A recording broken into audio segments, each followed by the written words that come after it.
हमारा एक ही कार्य है, स्मर्तव्यः सततम, सतत अपने प्रियतम का स्मरण करना। अब थोड़ा कठिन बात हो गई, ये जप के परिणाम है, जप जिह्वा से उपांशु से, लेकिन स्मरण अलग चीज हो गई, याद में बैठा है उनकी। जैसे कोई दिल को मसला करे, शायद इसको ही इश्क कहते हैं।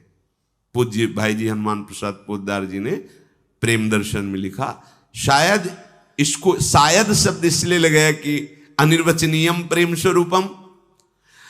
एक अजीब सी पीड़ा हृदय में हो रही, कुछ अच्छा नहीं लग रहा, बस बावरो सो रस में फिरे खोजत नेह की बात, कोई प्यारी जू प्यारे जू की चर्चा सुना दे, कोई मुझे हमारे प्रीतम से मिला दे, मुझे भगवान से मिला दे, ऐसी लगन, वो स्मरण, ये आंतरिक वृत्ति है। जब ये अलग क्षेत्र है।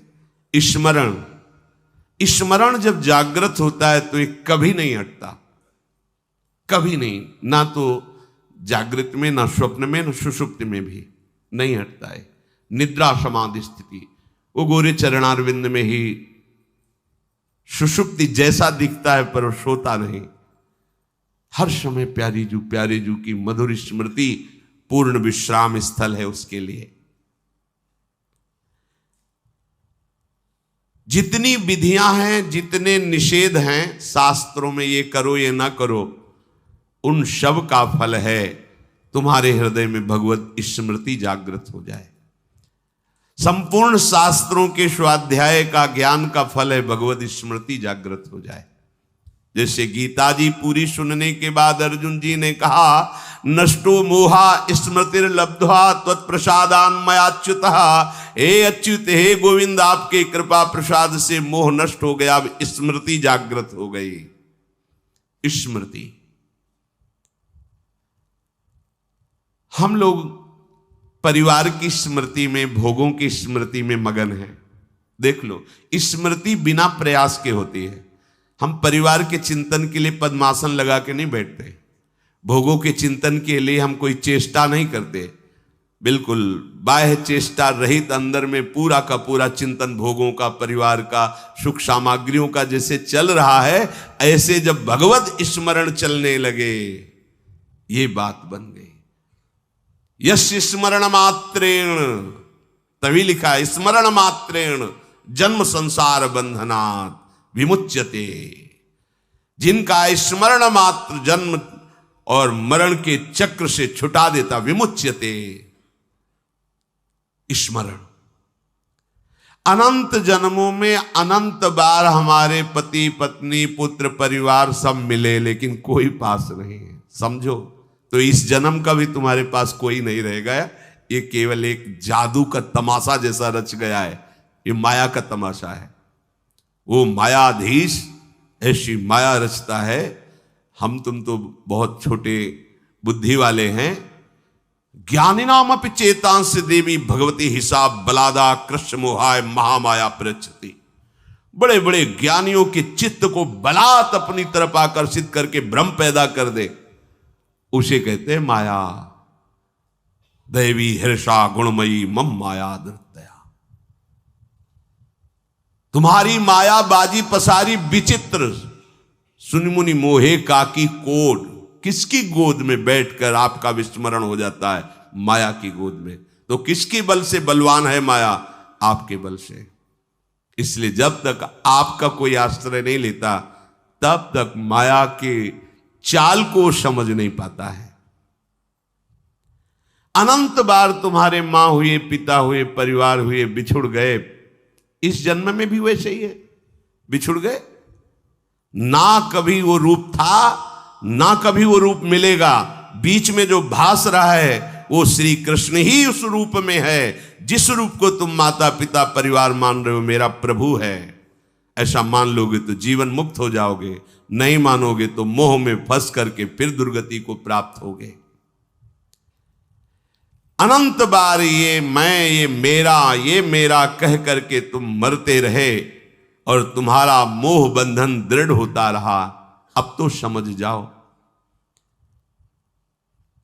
इस जन्म में एक बार तुम थोड़ी हिम्मत करो और हृदय से, सच्चे मन से प्रभु श्री कृष्ण को, श्री हरि को अपना मान लो। एक बार हृदय थोड़ा मजबूत करो।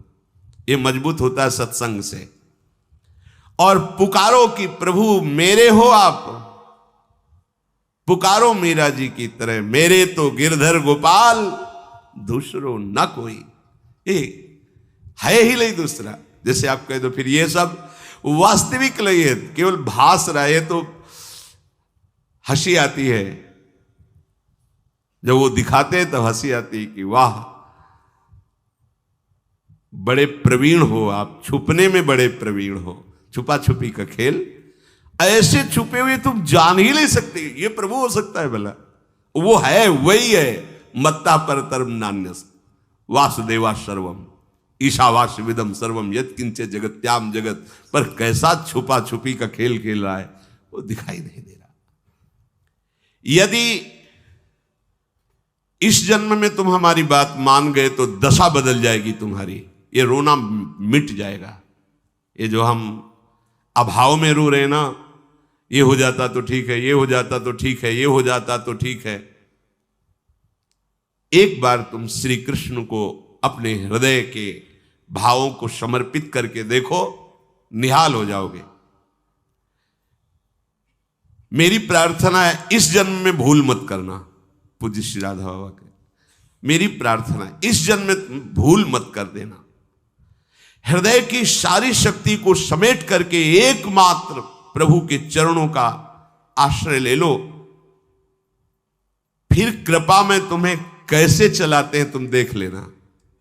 तुम्हारी नियत भर ठीक हो जाए, नियत प्रभु को पाने की, प्रभु को अपना मानने की, फिर आप देख लेना। इसलिए मैं अंतर हृदय की बात तुमसे कहता हूं कि प्रभु के बिना तुम्हारा दुख, तुम्हारी अशांति, तुम्हारी समस्याएं कोई नहीं हटा सकता। ये तुम भूल मत करो कि कोई ऐसे हाथ कर देगा, कोई तुम्हें फूल माला दे देगा, कोई जंतुर दे देगा, कोई कुछ कर देगा। हम अश्रद्धा नहीं करते, पर भाई देखो तुम्हारे कर्म जितने प्रबल है तुम्हें दंड देने के लिए, किसी जंतुर में इतनी ताकत नहीं है, किसी राख में इतनी ताकत नहीं, किसी फल फूल में इतनी ताकत नहीं, किसी आशीर्वाद में ताकत नहीं। खुला समझ लो, बड़े बड़े महापुरुषों के, संतों के वचन और शास्त्रों के वचनों के अनुसार हम तुम्हें कह रहे हैं। को न काहू के सुख दुख कर दाता, और निज कृत कर्म भोग सुन भ्राता। बस किसी के प्रभाव से तुम सन मिटई की विधि के अंका, तुम्हारे आशीर्वाद से विधि के अंक नहीं मिट जाएंगे। अगर कोई मिटा सकता है तो वो भगवान है। मुकदमे में हार गए हो, फांसी की सजा अब भी बच सकते हो अगर राष्ट्रपति क्षमा कर दे। ये अनंत ब्रह्मांडों का स्वामी है श्री कृष्ण। अगर ये क्षमा कर दे तो हम सर्व पापेभ्यो मोक्षयिष्यामि।